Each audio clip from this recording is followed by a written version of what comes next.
One little act of kindness can go a long, long way. Two little acts of kindness can brighten anyone's day. Three little acts of kindness can make a beautiful sound. Many acts of kindness help the world go round. Hi, and welcome back to Tell Me What Happened, the podcast that features folks from all walks of life telling us stories from their childhood and how those stories impacted them as an adult. I'm your host, Jay Rehack, and like you, I've had my share of childhood experiences that were sometimes good and sometimes not so good. But all of them, I'd like to think, have helped make me who I am today. Tell Me What Happened is sponsored by Sidelining Publishing, publishers of quality books, including Susan Salidor's classic, I've Got Peace in My Fingers, available on Amazon.com and all quality independent bookstores. Tell Me What Happened is also sponsored by LaughSaver.com. Visit LaughSaver.com and record your laughter. Your children, your grandchildren, and your great-grandchildren will appreciate it. It's free. That's LaughSaver.com. Go there now and record your laughter. Today, I have as my guest, Timothy Troy. Timothy is a filmmaker living and working in Chicago. He works both the crew side for an NBC television show, and he directs his own short films as well. Tim is a husband and a father of 2 young children. He's also a former student of mine from Whitney Young, and it was great to catch up with him. How you doing, Timothy? I'm good. Thanks for having me on. I appreciate you taking the time. I know you're a very busy man, and it's good to reconnect. So are you ready to tell your story, Timothy? Sure thing. All right. So my story is in theory, it's about baseball. It's a little more than that, which I think you'll get to when you ask me your question at the end. But it starts when I'm 15 or 14 in the summer between sophomore and junior year of high school. A little background is that I had never been athletic at all in all of my life. I never tried out for sports. I never did anything even remotely like that. And I never really showed much of an interest in sports either. And one day my mom comes up and she says, I'm going to take your brother up to a Cubs game. Do you want to come with? And my brother was a huge sports fan. He'd been into sports ever since he started moving, basically. He was into that thing. In typical sibling fashion, he and I are completely opposite. We go in different directions on just about anything you can think of. Well, I could have stayed at home and just watched movies or whatever, which is what I did most of my time. But for whatever reason that day, I decided, I'm going to go with. And we got up to Wrigley. And like I said, I'd never been in a baseball stadium. I never really had any kind of experience with it before. And Mom had gotten tickets for the field boxes, like the first rows. So when you come up into Wrigley, instead of like going up through all the stairs to the upper deck or something, we just walked up one little flight of stairs, and the first thing you see is the Ivy and just this gorgeous, gorgeous stadium. And I fell in love. It was like a light switch went on. It was like, oh, this is just wonderful. It was magic. It was like something out of a movie. Like you could stage that scene just perfectly and see I wish I had a camera on my face to see what had dawned on me when that had happened. Because that moment was truly magical. And from that moment on, I was a Cubs fan. I'm still a Cubs fan today, even though, there's some stuff with the Ricketts that we won't get into, but I remain a Cubs fan to this day. I still like baseball. It's still the sport that is most close, near and dear to my heart. And the thing is, this is all the background, because what happened next was Tim Troy, who had never been interested in sports at all, took this one trip to Wrigley Field as inspiration. And that year in high school, I decided I was going to try out for the baseball team. Never picked up a baseball bat before other than, like gym class in school. Talked to the coach and said, yeah, you can try out. There's, tryouts are in the spring. Or the tryouts were coming up in a few months. And he said, you can certainly come try out. We've got no problem with that. He said, you can even do the conditioning in the months leading up to it with the team. So, do your weightlifting and your training and your running around and get yourself in shape for it. I was like, this is great.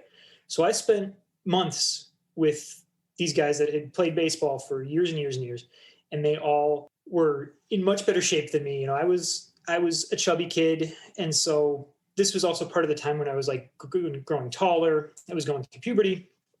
I weighed the same basically in 8th grade all the way up till high school, but I shot up like 6 inches in a couple of years. So I got taller, I got skinnier, and I got myself not in great shape, but at least I got in a little bit of decent shape as I was doing all this weightlifting and physical training, which was something else that I'd never done before.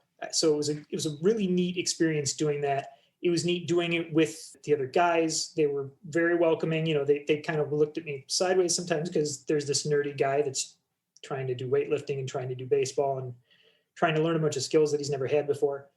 And so long story short, I go through all the conditioning and we go through the tryouts, and I did not make the team.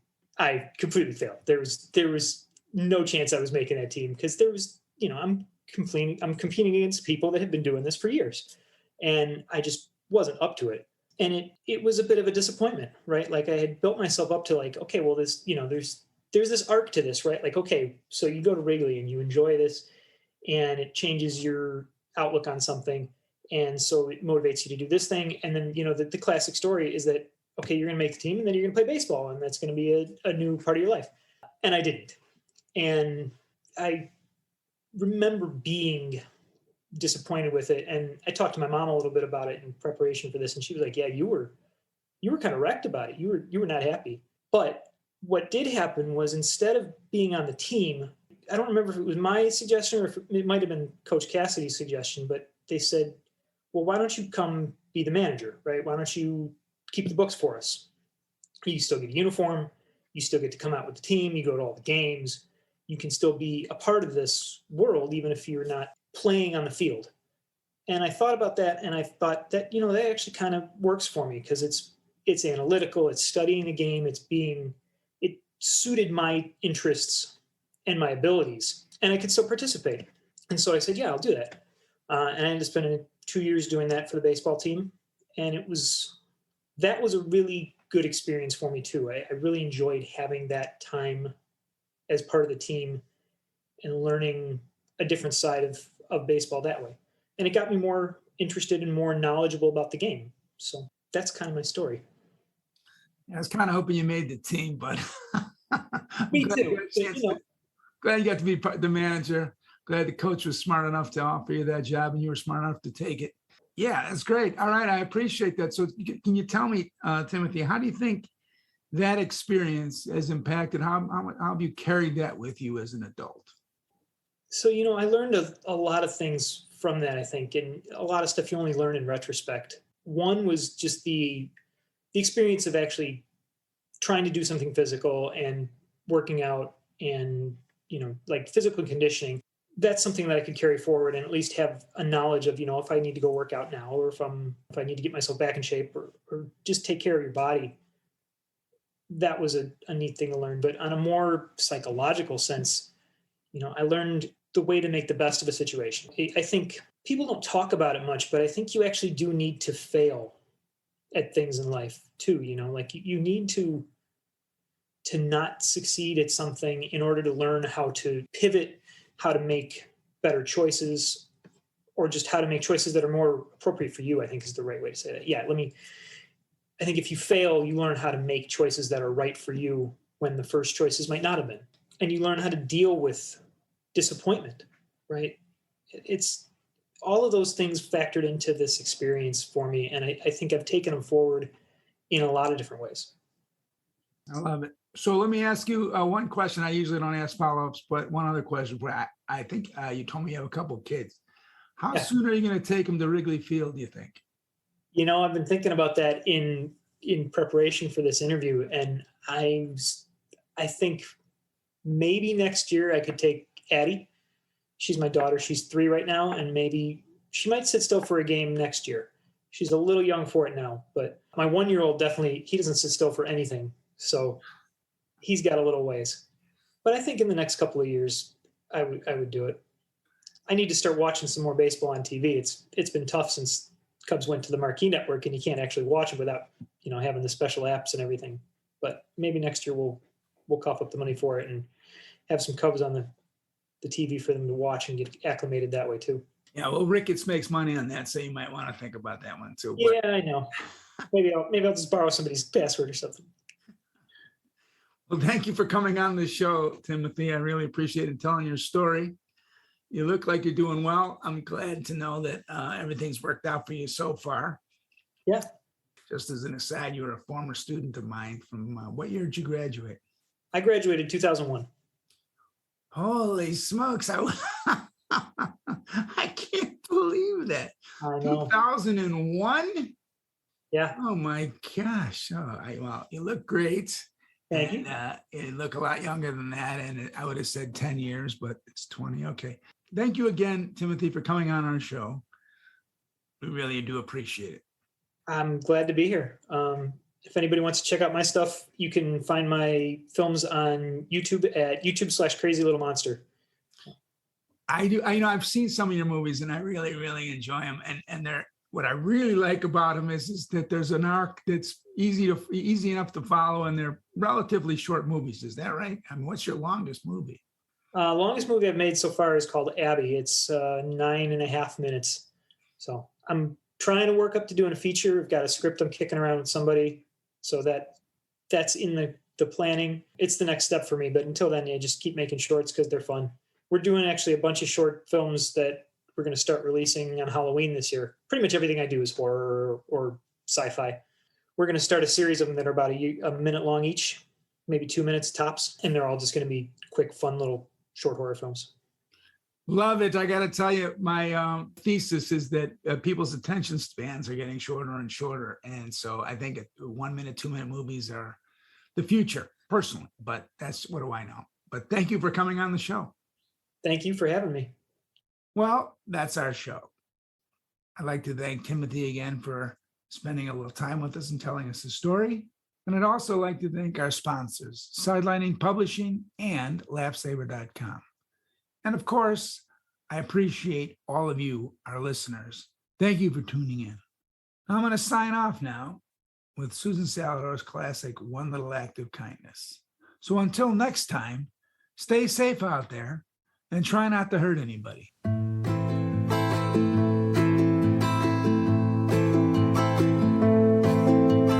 One little act of kindness can go a long, long way.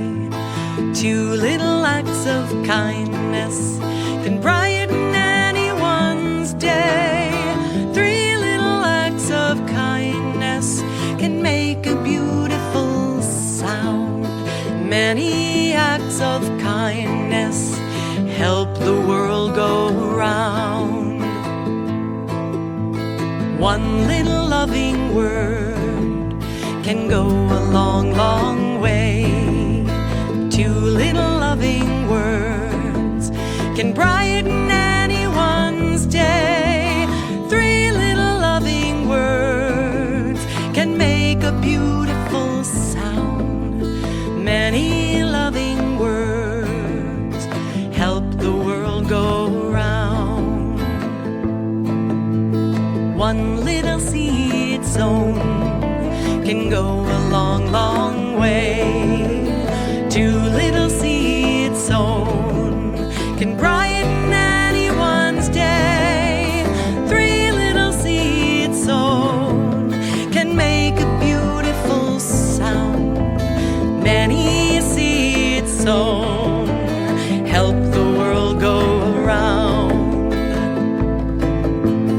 1 little child's laughter can go a long, long way.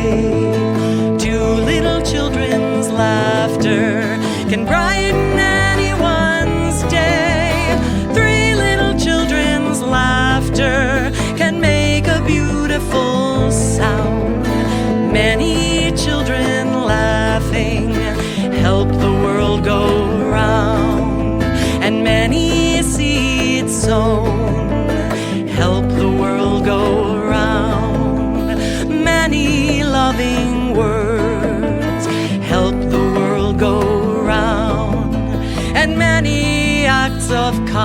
happiness.